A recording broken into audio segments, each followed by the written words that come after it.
Amour, safe sex et plus encore. Amour, safe sex et plus encore. Amour, safe sex et plus Amour, encore. safe sex et plus encore. Bienvenue dans notre podcast Au cœur des corps sur la sexualité et le bien-être, où nous mettons en lumière les soins offerts au centre de santé sexuelle Le Griffon. Ce lieu se consacre au soutien des travailleurs et travailleuses du sexe et de la communauté LGBTQIA+, mais nos discussions s'adressent à toutes et tous. Dans l'épisode d'aujourd'hui, nous allons parler des migrants et migrantes LGBTQIA+. Dans le cadre d'une demande d'asile, le statut LGBTQIA+, a une place importante, notamment en ce qui concerne l'entretien avec l'OFPRA, qui est l'organisme qui accepte ou refuse les demandes d'asile. Celui-ci considère depuis 2013 l'orientation sexuelle et l'identité de genre comme des critères pouvant rendre les personnes vulnérables. Cependant, dans un contexte de suspicion à l'égard des demandeurs et demandeuses d'asile, le but pour les personnes LGBTQIA+, est de montrer qu'ils et elles sont persécutés du fait de leur genre et ou de leur orientation sexuelle dans leur pays d'origine. Néanmoins, il est difficile voire impossible de montrer des preuves de quelque chose d'aussi intime. Ainsi, le récit de vie est la seule base sur laquelle peut s'appuyer l'OFPRA pour décider du sort des demandeurs et demandeuses d'asile. Le but est bien souvent d'être particulièrement cru à l'égard des violences et des discriminations subies en espérant que cela convainque. Cette obligation de devoir raconter un parcours systématiquement éprouvant, mais aussi de devoir justifier son identité en tant que personne LGBTQIA+, est une véritable épreuve pour les demandeurs et demandeuses d'asile. L'association ML+, aide donc les personnes migrantes à formuler au mieux leurs histoires dans l'espoir que leurs demandes soient validées. Cet accompagnement permet aux personnes migrantes LGBTQIA+, d'avoir aujourd'hui beaucoup plus de chances d'être acceptées en tant que réfugiées en France.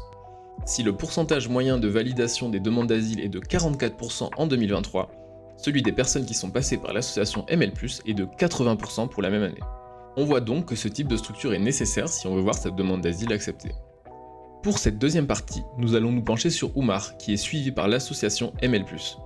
Il a 29 ans et est parti de l'Afrique de l'Ouest pour arriver en France en juillet 2024.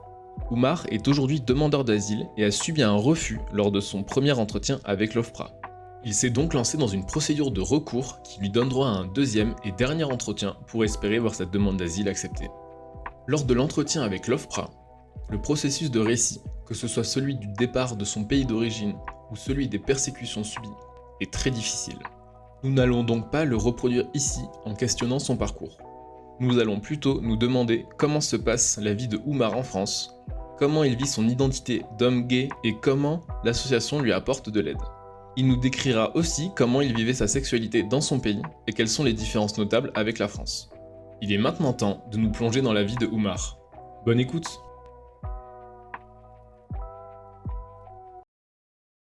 Bienvenue à tous et à toutes dans cette deuxième partie du podcast. Je suis toujours entouré de Valentine, de Tiffany, de Laurent et de Oumar. Alors Oumar, est-ce que tu peux te présenter, nous parler un petit peu de toi dans les grandes lignes, sans rentrer dans les détails, puisque j'imagine que tu as envie de garder un petit peu de confidentialité. D'accord, alors je suis Oumar, je suis chef cuisinier de formation, je suis acteur cinéma et marketeur en même temps. Ok. C'est quoi marketeur? Marketeur, alors je suis diplômé en marketing internet commercialisation et tout ça, donc ce qui fait que je suis marketeur en fait. Très bien. Voilà. Est-ce que tu peux juste nous préciser de quelle partie du monde tu viens? Alors je viens de l'Afrique de l'Ouest. Et donc comment se passe ta vie en France? Alors ma vie en France, ça se passe très bien. C'est-à-dire, comparé au pays là-bas, c'est très très compliqué parce que je trouve que les gens sont plus épanouis ici et les gens sont ouverts d'esprit ici comparé au pays parce que c'est pas trop évident de vivre sa vie comme bon le semble en fait. Voilà, et moi je pense que la France, elle est vraiment faite, pour éventuellement s'épanouir et tout ça. La France, elle est vraiment, le bon coin, qu'il faut en fait, si je peux me permettre et tout ça. Et depuis quand t'es en France du coup? Alors je suis en France, ça fait bientôt 9 mois. Je suis arrivé en France ici le 7 juillet 2024 et c'est tout récent. Oumar, comment est-ce que t'as fait la connaissance de l'association Emile? Alors j'ai fait l'association ML+, par le biais de mon assistante sociale au CADA. C'est elle qui m'a parlé de l'association ML+, quand je suis arrivé au CADA.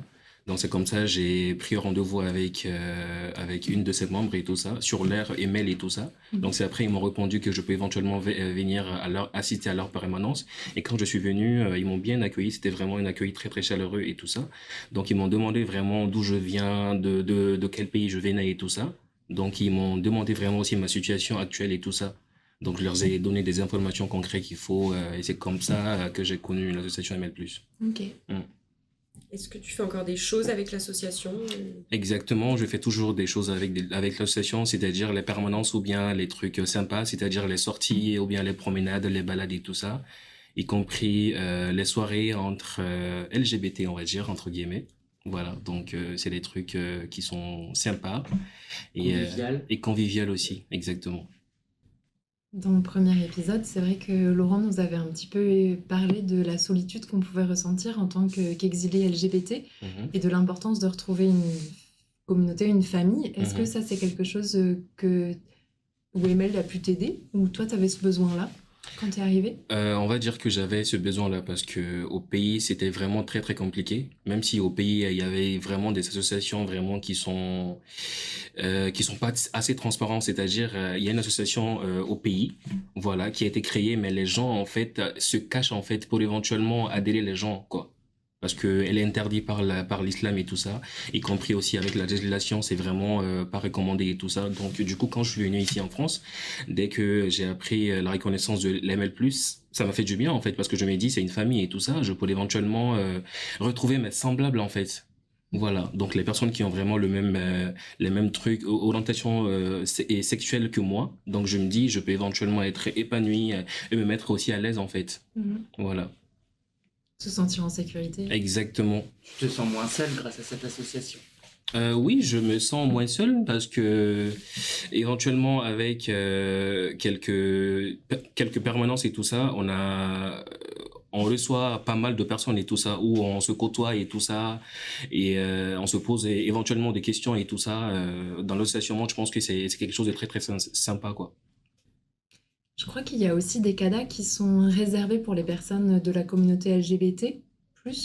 Est-ce que toi, tu avais pu en bénéficier quand tu es arrivé et que tu as été hébergé Non, je en ne CADA? saurais dire ça parce que je sais pas qu'il y avait des CADA qui étaient typiquement uniquement que pour les personnes LGBT en fait. Il y en a un seul sur toute la région Rhône-Alpes. Oui, Ok, Ouais, c'est très peu de place. d'accord. C'est effectivement. Clermont-Ferrand, il me semble, si je dis pas de bêtises. Ou Saint-Étienne. Je sais plus, mais il y a moins de 20 places, il me semble.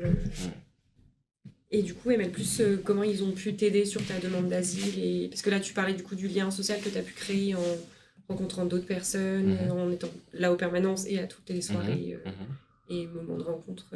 Et du coup, sur ta demande d'asile, est-ce que tu as eu de l'aide? Et dans quelle mesure ils sont arrivés à t'aider?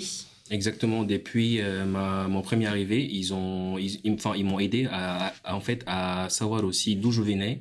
Ils m'ont pris mon attestation de demande d'asile et tout ça, que j'ai rempli ça, y compris toutes mes coordonnées et tout ça, que j'ai pris ça. Donc c'est après cette permanence que je suis venu après ça. Donc j'ai éventuellement même un suiveur qui s'appelle, que je veux pas dire son nom, ça reste un peu anonyme et tout ça. Donc il m'a aidé aussi éventuellement à préparer l'OFPRA. En ce moment, je n'étais pas convoqué. Donc du coup, il m'a un peu parlé brièvement comment ça se passe à l'OFPRA et tout ça et comment on peut éventuellement s'entraîner en fait avant le jour J en fait les trucs à faire, les trucs de ne pas faire et tout ça. Donc j'ai eu vraiment, j'étais vraiment, on va dire que j'étais vraiment dans les bonnes mains quoi. Parce que j'étais vraiment assuré que j'étais dans les bonnes mains, que ces personnes-là pouvaient vraiment me faire avancer en fait dans ma procédure. Ok, donc tu trouves qu'il y a une vraie plus-value par rapport à si tu n'avais pas eu de contact associatif. Ouais. Ça n'allait pas être pareil en fait, parce que si vous me voyez aujourd'hui expliquer tous ces trucs-là, c'est parce que c'est grâce à l'association. Si je connaissais pas, je n'allais pas jamais le savoir en fait. D'accord? Parce que tant que tu n'adhères pas dans une association LGBT, parce que je suis comme ça. Donc, tant que tu n'adhères pas dans une association et savoir ces lacunes-là, ça sera vraiment difficile pour toi de savoir tous ces trucs qui se tournent à l'ML+, en fait. Et la vie associative et aussi de l'homosexualité.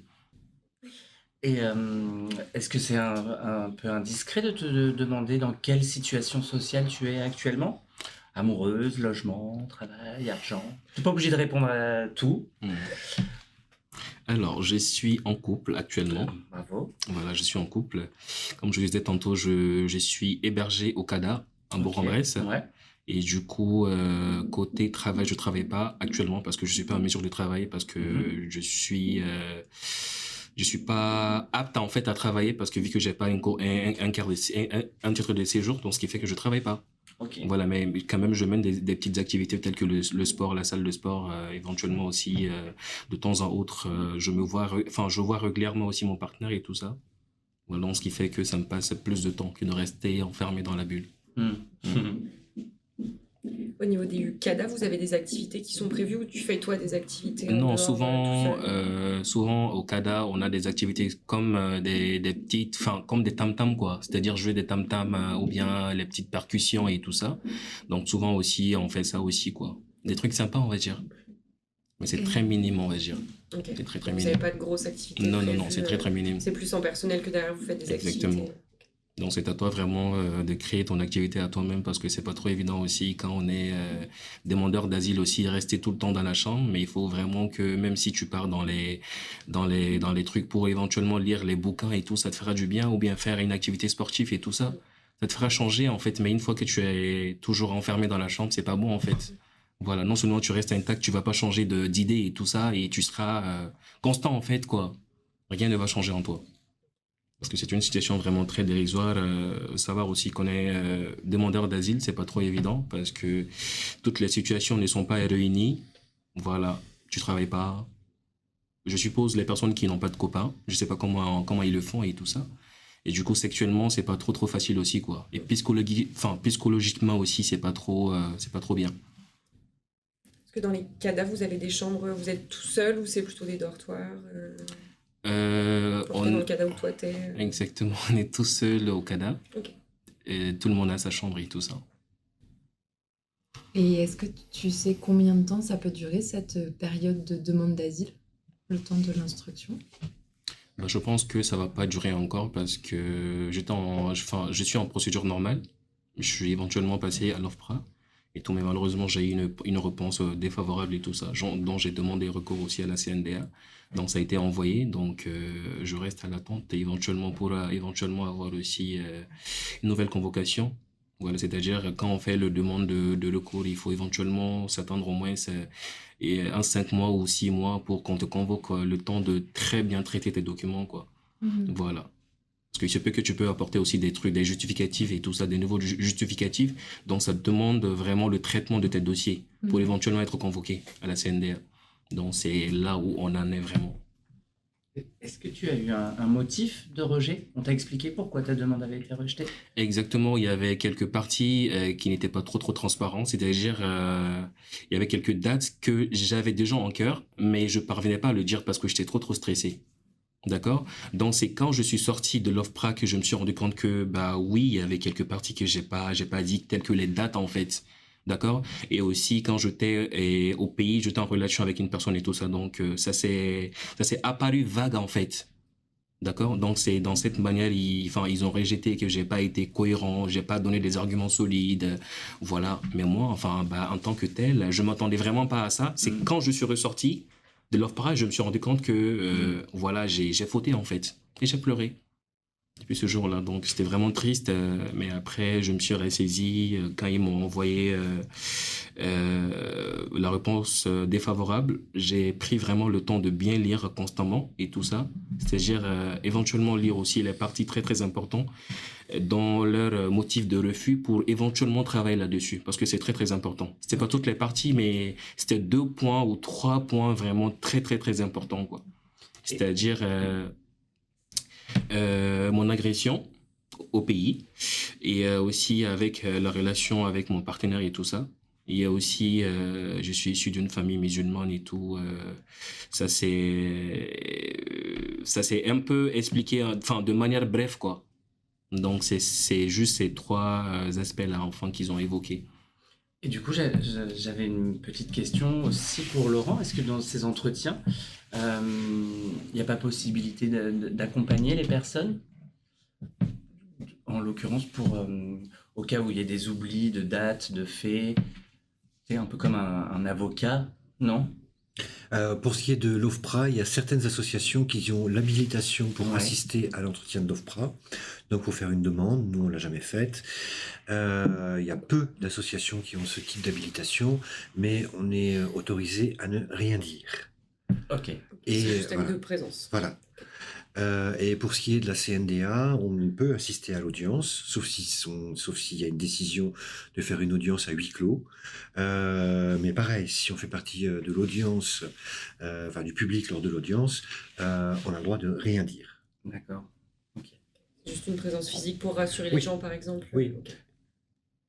Déjà, ça peut être beaucoup. Quand tu te sens seul comme ça face à une telle démarche.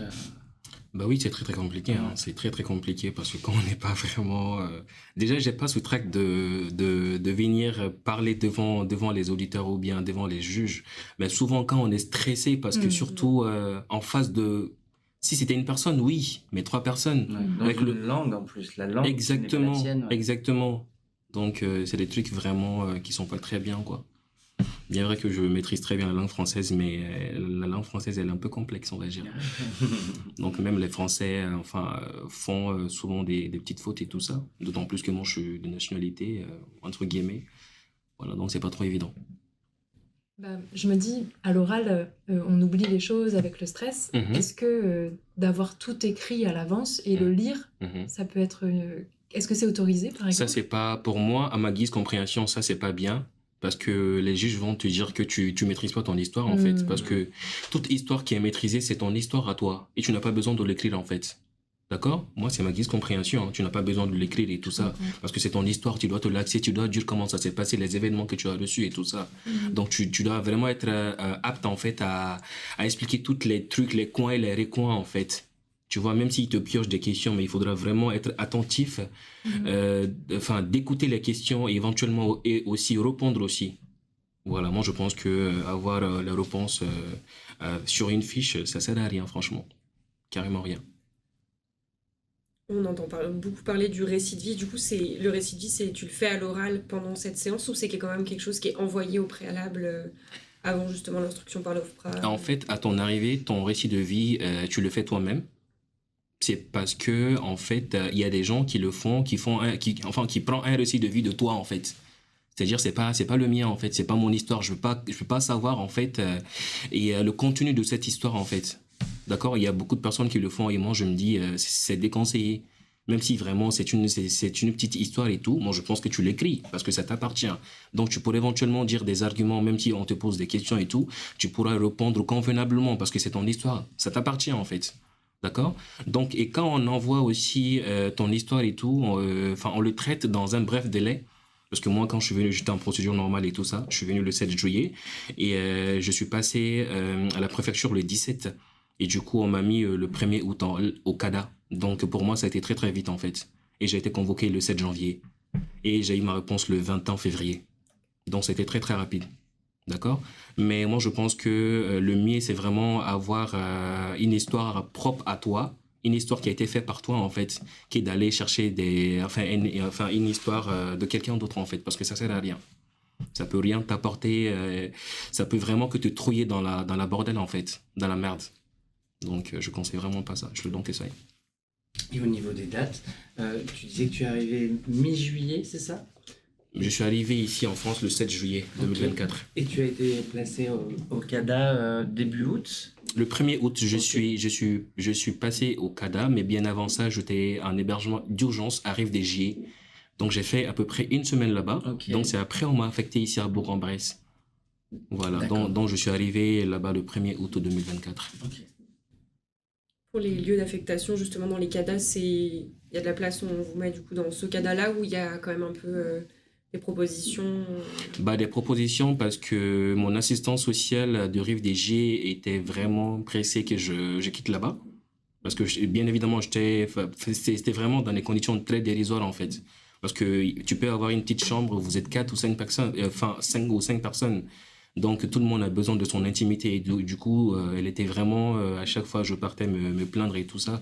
Donc c'est pourquoi même elle a pris contact avec l'OFI et tout ça pour éventuellement me transférer. Voilà, dans quelque part où je pourrais éventuellement être tranquille en fait. Voilà. Et Dieu faisant les choses, j'ai fait une semaine là-bas. Après, je suis venu à Bourg-en-Bresse au CADA. Et ça se passe super bien. Bien vrai que c'est pas agréable, mais on n'a pas le choix.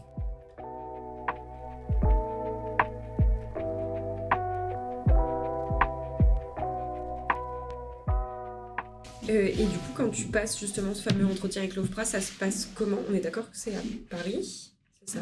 Oui, c'est à Paris. C'est à Paris que ça se passe en fait l'entretien. Ok, donc tu montes sur Paris et après tu vois du coup ces fameux... Enfin, qui sont les personnes qui jugent au moment de ce passage de l'entretien avec l'OFPRA? Alors, lors de la délibération, en fait, on fait l'entretien avec l'officier. Parce que si tu comprends pas le français, tu peux prendre un interprète et tout ça qui pourrait éventuellement être à tes côtés.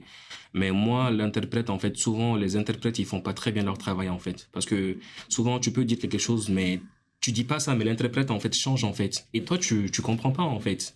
D'accord? Et souvent, il y a des gens qui expliquent leurs histoires, ils sont stressés et tout ça, des événements qu'ils ont eu au pays. Et toi, en tant qu'interprète, en fait, il faudra éventuellement aussi relancer ce qu'on t'a dit, en fait. D'accord? Et si c'est une autre façon, ça fait pas l'affaire, en fait. Et si l'entretien se fait, on te dit pas telle date que le résultat va sortir. L'officier, quand même, te dit, bah, écoute, merci d'être aujourd'hui à l'entretien. On va éventuellement examiner votre dossier et on vous revient pour une éventuelle réponse.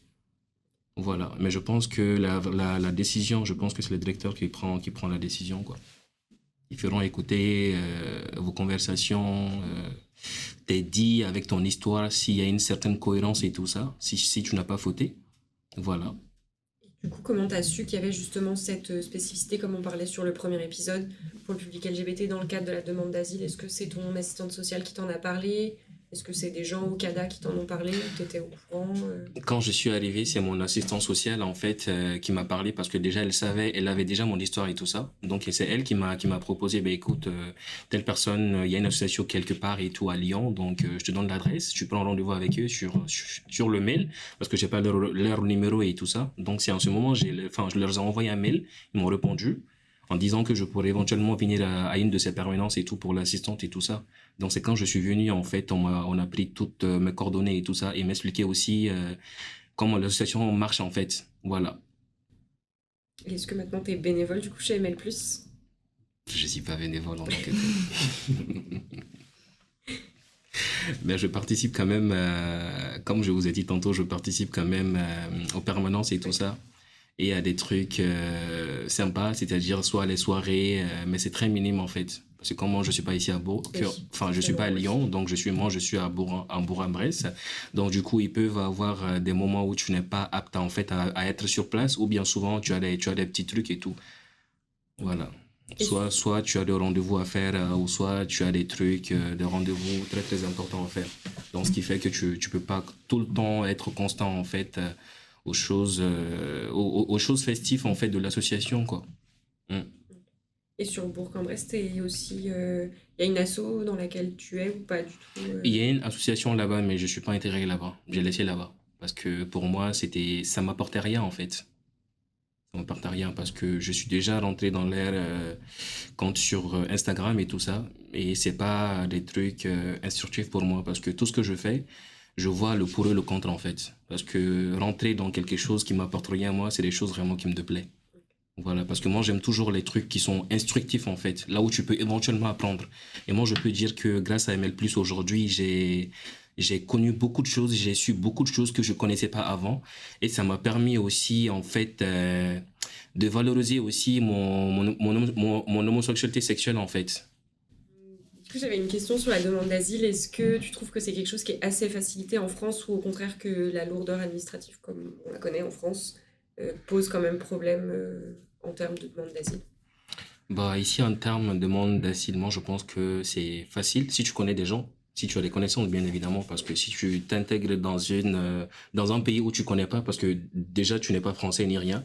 Donc, éventuellement, c'est très, très important d'avoir une personne qui pourra t'orienter dans des trucs associatifs ou bien, enfin, t'orienter, à te faire ressortir, en fait.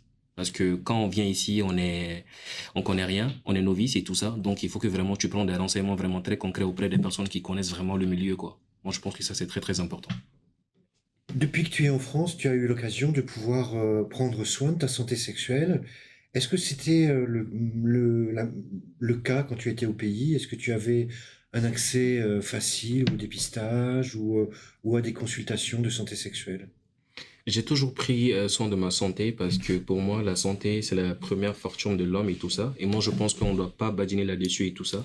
Donc, je me dis que c'est très, très important de prendre bien soin de soi. Et depuis au pays, je prenais bien soin de moi, c'est-à-dire je faisais constamment en fait mon bilan de santé toutes les 6 mois, et y compris aussi sur les trucs IST, c'est-à-dire infections sexuellement transmissibles et tout ça. Ou peut-être éventuellement même faire un test pour le VIH et tout ça. Voilà, donc ce qui fait que depuis au pays, en fait, je prends très bien soin de moi, en fait, sur le côté santé. D'accord. Voilà. Et est-ce qu'il y avait des structures qui pouvaient être identifiées comme étant pas agressives envers les personnes LGBT? Ou est-ce qu'il fallait mentir sur sa sexualité? Il y avait des associations vraiment, comme je vous ai dit tantôt, il y avait des associations vraiment très très minimes. Ils étaient très très discrets, Oui. c'est-à-dire de bouche à oreille. Mhm. D'accord? Oh, ici, il se peut que toi, tu es déjà bénévole dans l'entreprise et tout. Toi, tu peux m'en parler. Tu peux me dire, mais Moumar, moi, j'étais à l'entreprise. Souvent, on donne les prêts aux personnes LGBT ou bien des trucs, ou bien souvent, on fait des trucs. Donc, c'est par bouche à oreille, en fait, que ça se fait, en fait. Voilà. Mais tu peux pas éventuellement promulguer sur les réseaux sociaux, on fait ceci, on fait cela. Mais c'est des trucs vraiment très cachés. En toute confidentialité et en toute discrétion. Ok. Voilà. Donc il faut être déjà un peu intégré, avoir une connaissance des réseaux Exactement. pour pouvoir avoir accès à ce type de structure. Exactement. Ou bien même si peut-être tu as un médecin traitant, parce que moi je me dis toujours que dans le domaine de la santé, il faudra pouvoir garder aussi le secret parce que c'est très très important. Parce que quand une personne vient aujourd'hui vers toi et tu fais son dépistage de VIH et tout ça, tu verras qu'il est séropositif et tout. Il faut que tu sois aussi discret aussi là-dessus parce que ça peut pas être propagé comme ça. Voilà, parce que tu peux même avoir des problèmes et tout par rapport à ça. Donc moi je pense qu'il faudra éventuellement être discret. C'est très très très important quoi sur ce côté. D'accord. Voilà. Et est-ce que du coup tu trouves en France que l'accès à la santé sexuelle, enfin prendre soin de sa santé sexuelle en France, est-ce que tu trouves que c'est facilité par rapport à justement ce que tu parlais dans ton pays? Bah moi je trouve que ici en France c'est plus facile qu'au pays. Voilà, parce que il y a les associations en fait qui aident les gens sans autant même payer quelque chose. Moi je pense que si tu viens, si tu as ta sécurité sociale et tout ça, ou bien la CMU, tu peux éventuellement voir un médecin traitant ou bien un sexologue et tout ça pour éventuellement mettre à point en fait ta maladie en fait si tu es toutefois séropositif ou bien séronégatif et tout, et éventuellement aussi de ne vraiment pas durer en fait à savoir faire tes trucs quoi, tes prises de sang, c'est-à-dire savoir les infections que tu as, de ne pas rester tout le temps dans la chambre et tout, bien badiner sur là-dessus. Moi c'est quelque chose vraiment que je déconseille à tout le monde en fait. J'avais une question sur la santé sexuelle. Dans les passes, est-ce que à un moment donné, on vous parle de santé sexuelle ou c'est plus santé globale? Est-ce que la question est abordée ou pas du tout? Ben, la question c'est pas abordée sauf si tu l'expliques en fait, sauf si tu l'abordes en fait de ta santé. Mais sinon c'est très minime en fait. Est-ce qu'on peut détailler un petit peu ce que c'est? Les PASS, c'est les permanences d'accès aux soins, c'est pour les personnes qui sont qui n'ont pas encore accès aux droits communs concernant la santé, et donc en attendant qu'elles aient soit qu'elles rejoignent, qu'elles aient accès à la sécurité sociale ou qu'elles aient l'AME, ça leur permet d'avoir accès aux soins, donc sans avoir à payer, Avancer. à avancer. Exactement. Et est-ce que du coup, tu sais s'il y a des associations, par exemple, qui interviennent directement dans les passes en dehors du système classique? Ah, je pense que les PASS ont chacune leur façon de travailler. À Lyon, par exemple, moi, je vais avec l'activité à l'hôpital Édouard Herriot, je vais faire du dépistage à la PASS Medipôle. Également, on commence quelque chose avec la PASS de l'hôpital Saint-Joseph-Saint-Luc. Et puis, à Édouard Herriot, la PASS de l'hôpital Édouard Herriot, c'est notre voisine, donc elle nous envoie tout le temps des personnes pour faire des dépistages. Ok, donc la santé sexuelle est quand même prise en charge. Oui, Oui, c'est pris en charge à 100%. donc depuis maintenant 9 mois que tu es en France, 7 mois, est-ce que tu as l'impression que tu as pu vivre ta vie en tant qu'homosexuel, inclus ta sexualité, de manière plus facile qu'au pays, et quelle différence est-ce qu'il pourrait y avoir? En fait, on va dire ici en France que j'ai très très très bien su en fait faire mon orientation sexuelle ici en France plus qu'au pays, parce que déjà au pays en fait tu n'es pas libre à faire ce que tu as envie de faire en fait, parce que non seulement la législation ni le pays ne n'accepte pas ça, cela, donc du coup tu n'es vraiment pas libre de faire ce que tu veux en fait, tandis qu'ici en France tu es libre de faire ce que tu veux en fait. D'accord? Non seulement le droit LGBT est très bien défendu ici, et tu es libre de faire ce que tu veux en fait. Il y a une liberté ici qu'au pays en fait.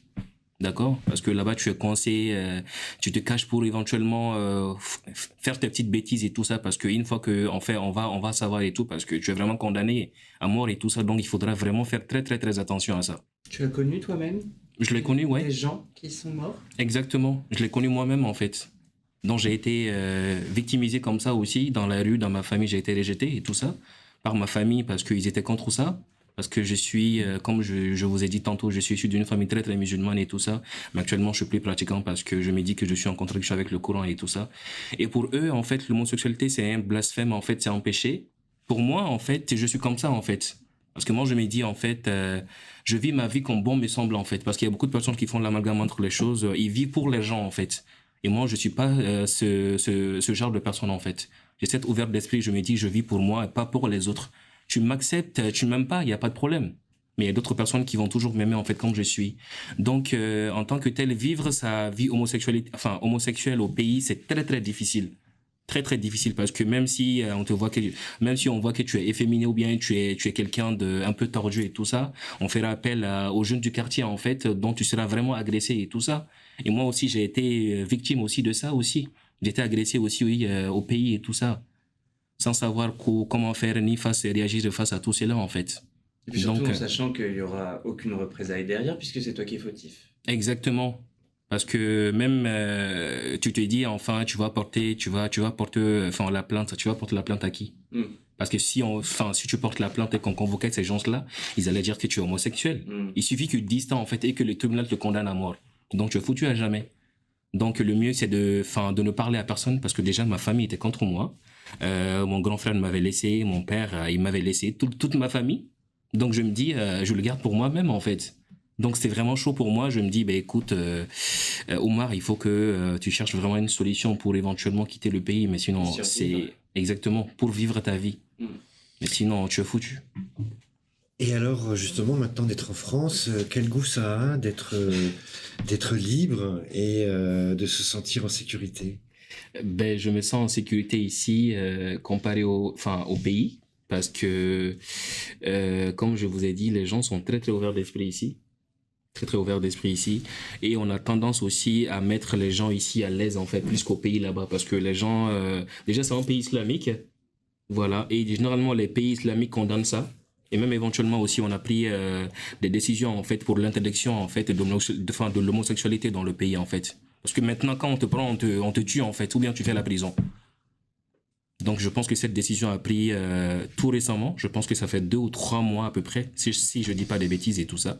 Donc ça a été pris là-bas. Donc ce qui fait que en fait les homosexuels en fait ne peuvent même pas vivre en fait leur vie pleinement quoi. Tout le monde en fond en cachette en fait. Même si tu as ton petit copain, tu l'appelles. Oui, alors tu es où? On se trouve dans tel appartement ou quoi que ce soit. Mais même ça, même les appartements, il faut que ça soit vraiment un appartement très discret. Parce que 2 hommes, en fait, c'est relou, c'est bizarre. Parce que déjà, même si on te voit avec... je donne un exemple, en fait, même si on te voit avec un blanc, on va directement te dire que tu es homosexuel, en fait. Au pays.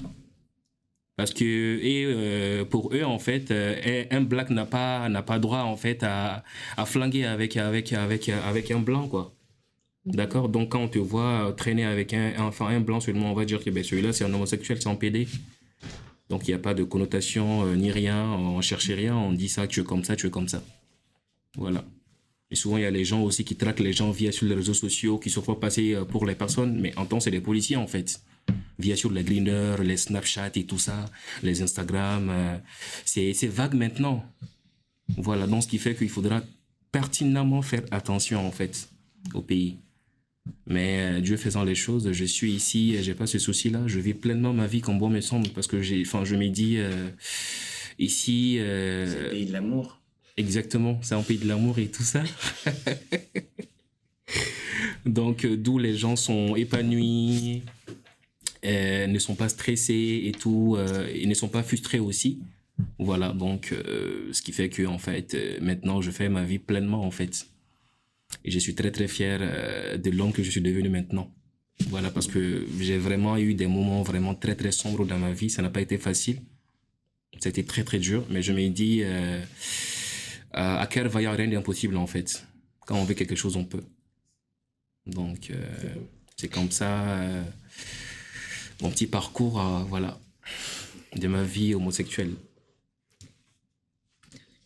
Et est-ce que du coup, quand t'es arrivé en France, t'avais peur justement de parler de ton homosexualité, du fait que dans ton pays c'était quand même récriminé, etc. Est-ce que c'était un stress un peu Ouais, voilà, c'est ça, un réflexe. Ben, au pays, tu pouvais pas parler à personne parce que déjà, comme je vous ai dit, avec la législation et tout ça, et je suis très très conscient de ça parce que tu peux pas parler de ton homosexualité à quelqu'un, à une personne lambda dans la rue. Si tu n'es pas sûr, en fait, de savoir aussi son orientation sexuelle. C'est-à-dire, moi, je suis gay, tu es gay, je peux t'en parler, il n'y a pas de problème. Mais pas celui-là qui est un hétérosexuel, je le connais pas, je peux pas l'exposer, en fait, mon truc, en fait, mon ressenti, ce que je ressens. Donc, c'est impossible. Tu gardes ça pour toi, pour toi seul. Est-ce que du coup, t'avais ce réflexe-là quand t'es arrivé en France aussi de pas en Non. parler Non. Ok. Déjà ici, je côtoie pas mal de personnes et tout ça. J'ai des amis en fait sur qui je peux fier et tout ça. Voilà, vu que je suis pas une personne qui est éparpillée. Voilà, j'ai déjà ma petite relation. Ça va, Dieu merci. Donc voilà. Merci Omar. Merci à vous tous, Laurent, Tiffany, Valentine. Et on se retrouve très vite pour un nouvel épisode de Au cœur des corps. Merci à toutes et à tous. Merci. Merci à toutes et à tous d'avoir écouté ce podcast. Vous pouvez nous retrouver à Lyon 1er, 23 rue des Capucins, du lundi au vendredi de midi à 21h et le premier samedi de chaque mois. N'hésitez pas à nous suivre sur les réseaux, notamment sur Instagram, legriffon.lyon, mais aussi sur Facebook. À bientôt pour un prochain épisode. Amour, safe sex et plus encore. Amour, safe sex et plus encore. Amour, safe sex et plus encore. Safe sex et plus encore.